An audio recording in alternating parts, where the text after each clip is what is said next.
All right, everybody, as you find your seats, I have Joe Forkey here with Precision Optics. Thank you. Good evening, everyone. Thanks for staying late. So I'm happy to be here, happy to talk to you about Precision Optics Corporation. As the name implies, we are an optics company. We're an optics technology company. So we develop our own optics technology, and then we design it into and manufacture products predominantly for medical devices and more for defense aerospace applications as well. Precision Optics Corporation is a 40-year-old company. And so as a 40-year-old company, we've been involved in lots of different markets. We've been involved in a number of different technologies within optics. We started about 5 or 10 years ago with an updated business model and business strategy. And that updated strategy has begun to have some positive effects. And I'll show you some of the positive effects in terms of the financials, in terms of the growth of the company. And we're quite happy with the fact that after being on the OTCQB market for many, many years, we uplisted to NASDAQ about 6 months ago, and things are going quite well. So we are enabling next generation technologies, predominantly in medical device space. So we do an awful lot with minimally invasive surgery and robotic surgery through our 3D endoscopy technology. And I'll talk more about the specific technologies as we go. In recent years, we have begun to recognize and begun to act on the fact that the same technology that we had developed that has been used in medical devices can also be used in defense and aerospace. And so we're starting to work on that adjacent vertical to medical devices and having some initial success in that area as well. So as I already mentioned, we're a technology company. Optics is a very broad discipline, so we don't do all optics for all things. We have some very specific areas that we focused on over the years and developed technology in. And these 3 areas are here: micro optics. We can make optics that are as small as 50 microns, which is about the width of a human hair. So I'll talk more about that in just a minute, but micro optics is one of the specific areas that we focused on and that we have very unique technology in. 3D endoscopes is a second area. 3D endoscopes are very complex and very difficult to make. These are endoscopes that allow the surgeons basically to see in 3D, just exactly like you would see if you go to a 3D movie. And that has particular benefits for some specific surgeries. And then the third area is a more general area, and this is in the area of digital imaging. And I'll talk some more about what I mean by digital imaging.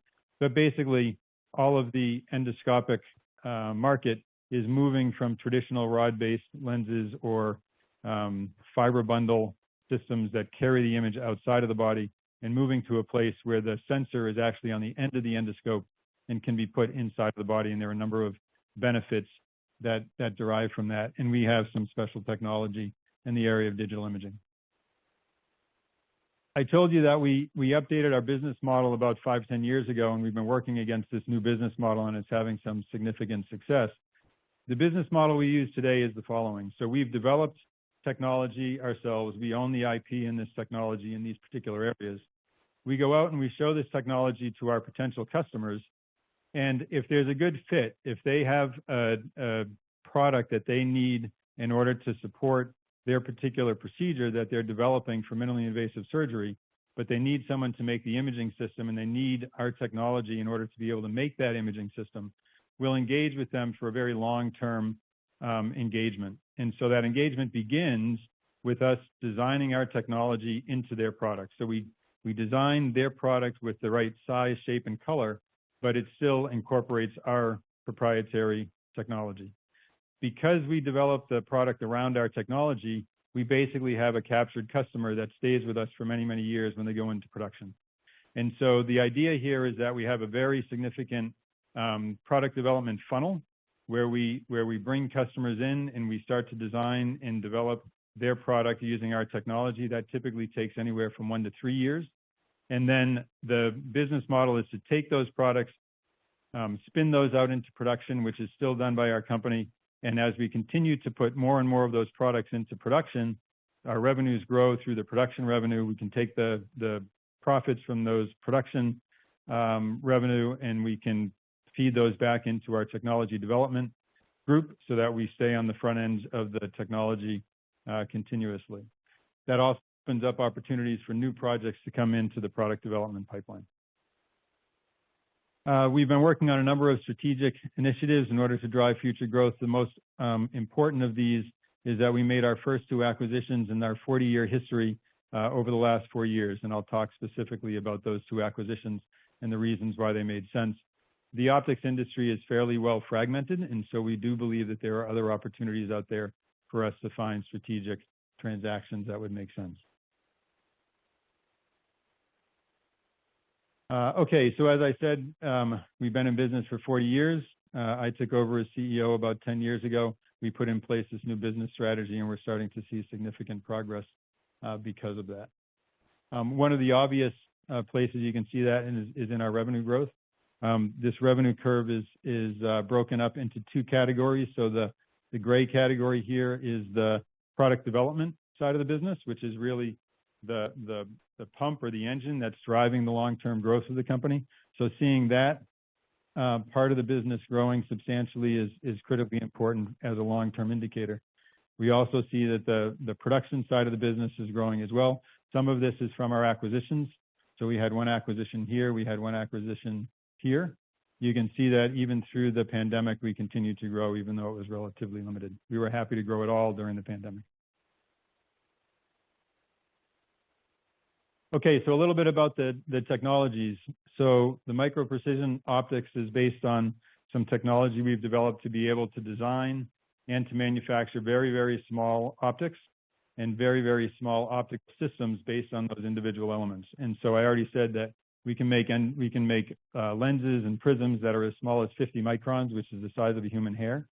And we can build entire endoscopes that get very, very small. The idea here is that these very small sizes allow doctors and surgeons to get to places in the body that you just can't go without these very small sizes. So minimally invasive surgery in general is interested in making smaller and smaller incisions in order to reduce the likelihood of infection and the time to healing. But there are some places in the body where you just can't get to if you don't have the endoscope and your tools small enough. And so the places you should be thinking about are places where the incision size is really critically important, like brain or neuro, spine, ear, nose, and throat, urology, cardiac. These are all the places where if your tools are not small enough, you won't be able to go there at all. So it's not just making it a little better, it's really enabling these next generation procedures that otherwise couldn't be done at all. These areas also tend to be the places where there's the most innovation in the minimally invasive surgery business, and the places where the reimbursement rates tend to be higher, all of which are very beneficial for our business model. 3D endoscopes is another area that we have particular expertise in. The regular endoscope market, so traditional endoscopes, so-called 2D endoscopes, if you like, have really become a commodity market. But 3D endoscopes are enormously more difficult and more challenging to make, in large part because the 3D endoscope will present different images to your 2 different eyes, and then your brain fuses those images in order to create the 3D perception. If 2 images are not perfectly well matched, then your brain will accommodate that difference in match, that difference in imaging, but you'll get a screaming headache after about 10 minutes and you'll never want to use the 3D endoscope again. And so there are really only a handful of companies in the world that can make a good, high-quality, medical-grade 3D endoscope. We designed and built the very first 3D endoscopes for Intuitive Surgical in the late 90s, which is the company that really has developed the entire robotic surgery market.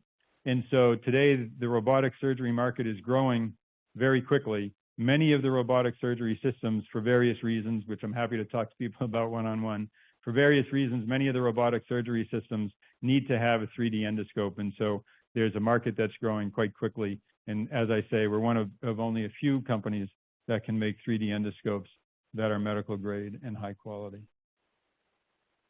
The third technology area is in the area of digital imaging, electronics, and entire systems. And this is a bit of a broader capability. It's a capability that allows us to take our small optics and small image sensors, predominantly CMOS sensors, which that's used to make computer chips, and build an entire camera in a small enough package that we can now put these cameras all the way on the distal end of the endoscope. So instead of having to carry the image outside of the body and then connect the camera, we can now make the camera small enough. We put it at the distal end of the endoscope. And that has a whole bunch of benefits.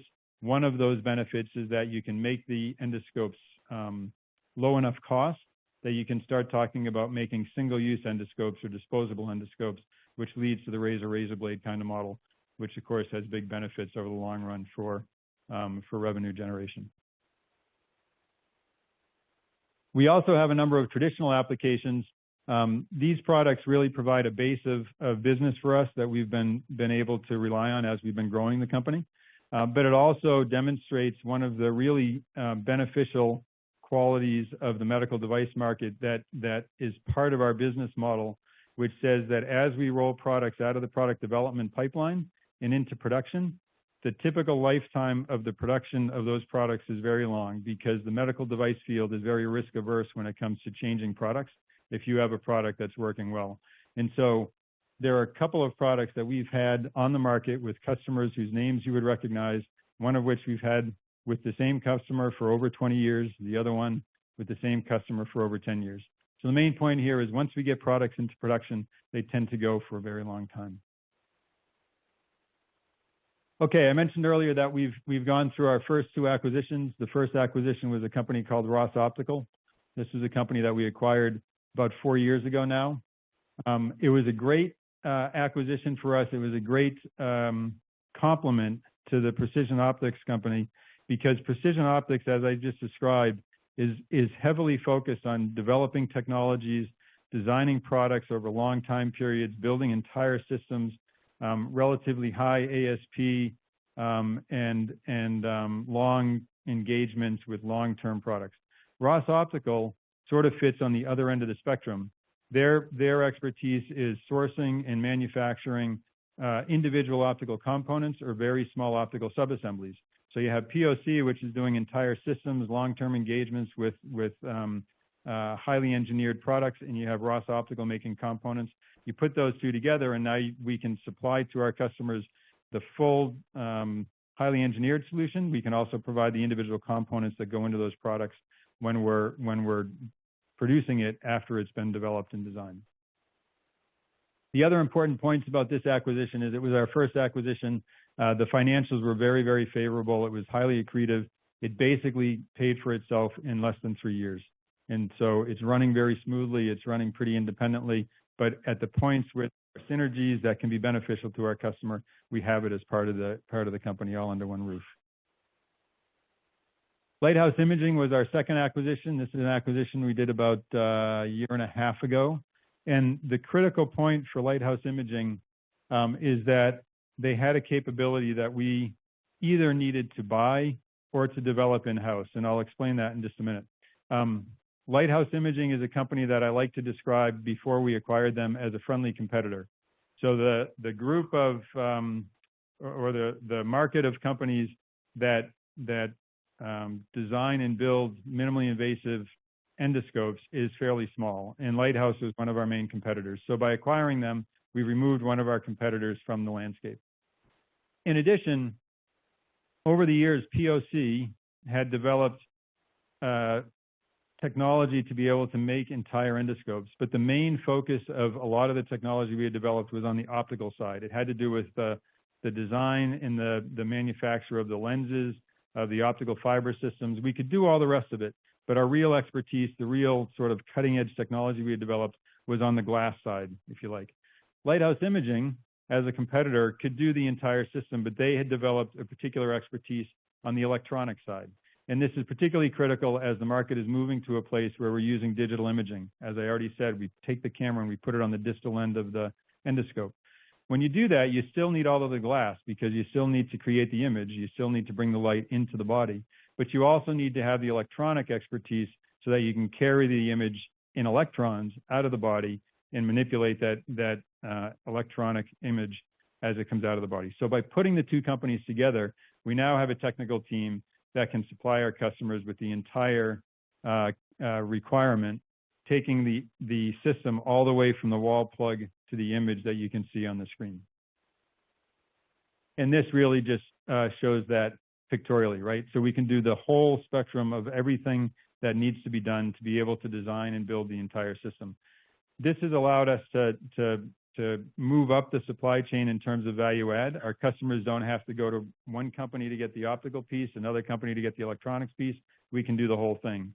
In the year and a half since we acquired Lighthouse Imaging, I've had 2 customers who have come to us who are now new customers of ours with new products in the product development pipeline, who have said to us very directly, they knew POC before the acquisition, they knew Lighthouse before the acquisition. Either of those companies on their own, they would not have given the business to, but because we're combined now, they're giving us the business, and so we're moving forward. So this acquisition was really strategic in terms of building out the technical capability. In addition to being integrated from a technical standpoint, we're also highly integrated in terms of all of the ancillary capabilities and requirements that are needed for medical device manufacturing and design. And so we have our own machine shop so we can turn prototypes very quickly. We have a quality and regulatory group so that we can support our customers in going to the FDA. We can get their clearances for them if they want. More often than not these days, we'll support them, but we'll meet with the FDA with them. So we have the full complement of all of the capabilities that the customer would need in order for us to be able to take the program from the very early stage in development all the way through to mass manufacturing. This slide is the slide that really explains the business model that we have now. So I've talked a couple times about how the business model is to take these technologies and show them to our customers, and where there's a good alignment, to take our technology and design it into their products. And this is the product pipeline that we're working on today. If any of you have seen this slide before, so we've been throwing a slide like this now for the last 3, 4, 5 years, you'll recognize that every time I show this slide, it gets bigger and bigger with more and more products. And that's exactly the business model, right? So the products start here in the feasibility study. They go through prototype design, prototype fabrication. Sometimes they loop through here a couple of times. They go into the pilot build and then into full-blown production. We have here 4 or 5 products that are in production now. Many of these pulled back during the pandemic, but all of them are back close to full strength from where they were before the pandemic. We have another 4 or 5 products here that have completed the pilot phase. They're very close to going into production. We're waiting for final FDA clearance. We're waiting for the customer to finish working out their go-to-market strategy. But these products we expect will go into production in the next 12 to 18 months, and those will all drive our revenue higher.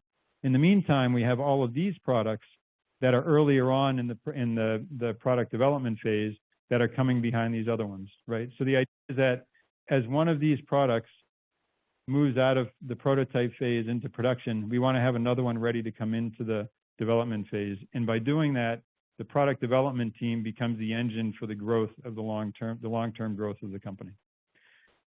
The other thing to notice over here is that even though most of these products are in medical device, I told you early on that we're starting to recognize that some of the technology we've developed has applications in defense and aerospace applications. And so as we grow, we're putting more and more resources into exploring that and understanding the defense aerospace market well enough to be able to capitalize on those applications. Even though we're strongly in the medical device space, you can see that the applications are fairly broad. And if you look at these, most of these are in the areas that I talked about before where the small size is really critical. Okay? And then finally, our customer base, not surprisingly, because we're pushing the envelope, generally falls into 3 categories. We have the large medical device companies whose names you would recognize. There are mid-tier medical device companies who are well established and usually working in a very specific discipline. So these are companies with $100, $200, $300 million a year in revenue. And then we have quite a few well-funded startups. That's because the technology that we're developing is on the cutting edge. The procedures that they're developing are next generation procedures. They often need next generation imaging in order to support their next generation surgical procedure. So I already talked about the fact that the growth of the commercialized products is really the thing that continues to drive our revenue, and that once these products get into production, they typically go for 10 to 20 years. There are many places we can use the technology in minimally invasive surgery. The total addressable market for the products that we make, we estimate to be somewhere between $500 million and $1 billion. That's at the OEM level where we're selling to our customer who then turns around and sells into the hospital, into the end user. Okay. The compound annual growth rate for the minimally invasive surgery market is somewhere around 5 to 10%. The single-use part of that market, which is a piece that I mentioned earlier, and I'm happy to talk to people about individually. The single-use market is growing at a much faster rate of somewhere between 15 and 20%. Okay, so going forward, we'll drive growth and efficiency in currently commercialized products. There is typically a sort of growth curve in the margin as we roll it into production. The margins are a little lower as we continue to develop, as we continue to produce that product over many years. The efficiencies and yields tend to go higher. So we'll continue doing that. Advanced pipeline projects to commercialization. We've already talked a lot about that. That obviously is a key part of our business strategy. We need to continue to advance our technologies so that we can stay on the cutting edge. There are a couple of ways that we can do this. So we can use our own internally funded R&D. Given where we are right now, the budgets are limited for that, but as we continue to grow and we have more cash flow, we'll continue to invest in R&D because we have to stay on the cutting edge of the technology. The other way that we do this, however, is that when we're taking our technology and turning it into the products that our customers need, we insist that we get paid NRE charges to cover the cost and some profit for the development of the products. We also insist, however, that we maintain ownership and control over any IP that is developed during that development process. And the reason for this is that any IP that is developed oftentimes is based on the IP that we come into the program with, even though the hours that we're using to develop the particular product may be funded by our customer. We'll continue to invest in sales and marketing, engineering, other overhead kinds of expenses. We'll recognize the operational benefits from Ross Optical and Lighthouse Imaging acquisitions. We just created a new position, COO position, and we just announced last week that our first COO is starting this week. He actually started on Monday. So all of those things will help us to derive continued benefits from the acquisitions that we've already made. And then, as I mentioned already, we believe that there are other acquisitions out there for us to find. Very quickly, a couple of the financial highlights. So we've already talked about the fact that the revenue has been growing quite nicely over the last 6 years. For the first half of the fiscal year, so we're on a June 30th fiscal year end. So we've announced our December financials. So a year ago, we were at 6.2 through the second quarter, and we're running at about a $22 million a year run rate for this year. Our gross margins have gone up and down a little bit. They will continue to go up and down a little bit because we're still not quite at that critical mass that you need with enough products in production in order to fully absorb all of the overhead costs. But you can see that we're doing a good job of getting there. So year over year, we've gone from 28% to 40%. Again, there's going to be some up and down, but the target place for us is 40% and above, and we're quite confident that we'll get there in a steady way very soon. Adjusted EBITDA, you can see, has been fairly negative for some time, but this year we finally broke out, and so we're at about $1 million for the first 6 months of the year. These are the full financials, which I'd be happy to talk to people about in lots of detail in the one-on-one conversations. With that, I'll finish and see if there's any questions.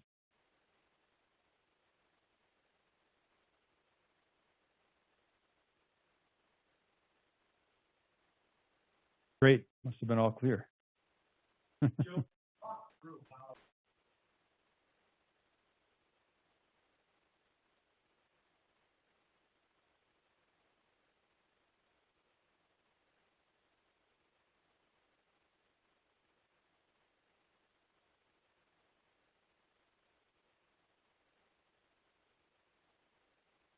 Yeah. Thanks, Robert. That's a great question. So the question is can I talk a little bit more about how we get paid for the development part of the business? So When a customer comes to us and agrees that we have technology that can help to enable their product, they will define for us the specifications that they need the product to satisfy.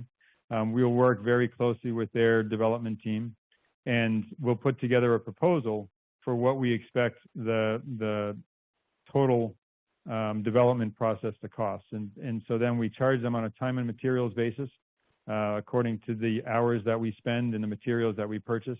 We mark up the hours that we use, and we mark up the material that we use in a very well-defined way. And so the engineering process itself is a profit center for us.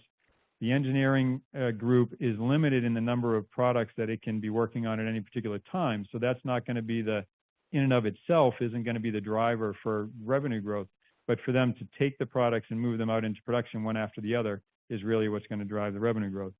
What we're seeing here is an expansion of the size of the engineering team, and particularly here, when we acquired Lighthouse, we basically doubled the engineering team because we added the electronic engineering to the optics engineering that we had already. We expect that we can continue to grow this to some extent, but we expect this part to grow faster. The engineering part, however, is still really the engine that drives more and more products into the long-term production. The other piece that's critically important that I really want to emphasize, and I said it towards the end, is that even though we're being paid at a profit for the development of the products, we're still maintaining ownership of any IP that comes out of that. And that's really critical, because what that means is we can use our engineering team for two things. We can use them to build the products that are going to help us drive the growth of the company, but we're also using them in some ways as supporting customer-funded R&D, right? But we maintain the ownership of the IP. So if we have one customer who's very interested in a product for the eyeball, for instance, for ophthalmic applications, we maintain ownership of the IP, so we can use those same approaches in cardiac and in spine and in other places. Yeah.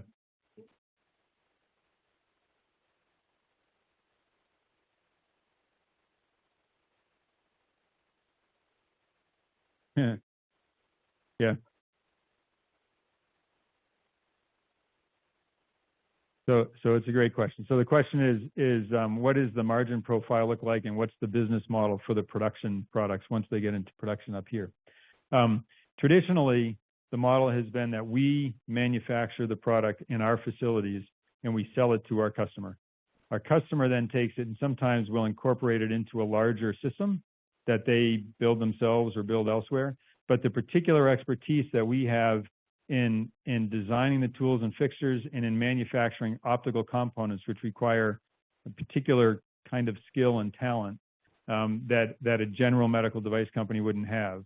So by and large, we build them ourselves, and we're always looking for a margin profile of 40% or higher.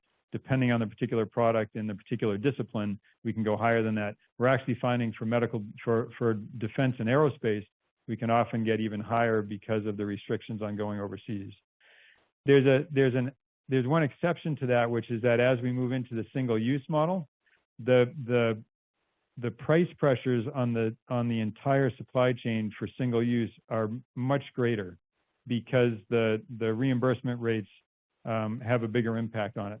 And so what we're doing there, and we just announced our first case of this, is that we're engaging with our customers in finding ways to transfer the production from our facility to their facility or to a third-party overseas facility, and in return we're being paid a licensing royalty.